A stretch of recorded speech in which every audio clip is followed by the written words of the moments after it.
పక్షులకి ధాన్యం వేయడం వల్ల, గింజలు వేయడం వల్ల ప్రమాణం ఏమిటో తెలిసే ప్రయోజనం. మన పిల్లలు చాలా బాగుంటారమ్మా. అమెరికాలో ఉన్న, ఆస్ట్రేలియాలో ఉన్న మన పిల్లలకి అన్నానికి లోటు ఉండదు, ఆరోగ్యానికి లోటు ఉండదు. పక్షుల్ని పెంచి పోషించాలి. ఇంట్లోకి రానివ్వకూడదు. మళ్ళీ అందులో తేడా. పావురాలను ఇంట్లోకి రానివ్వకూడదు. కుక్కల్ని పిల్లుల్ని ఇంట్లో పెట్టుకుని పెంచకూడదు. బయటకు తీసుకెళ్ళి ఇంత ముద్ద పారేయాలి, పొమ్మని చెప్పాలి.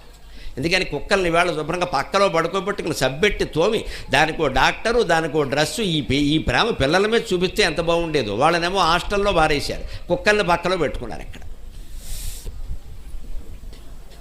కుక్కల్ని ఇంట్లో పెట్టుకుని పెంచకూడదు. పిల్లుల్ని అసలే పెంచకూడదు.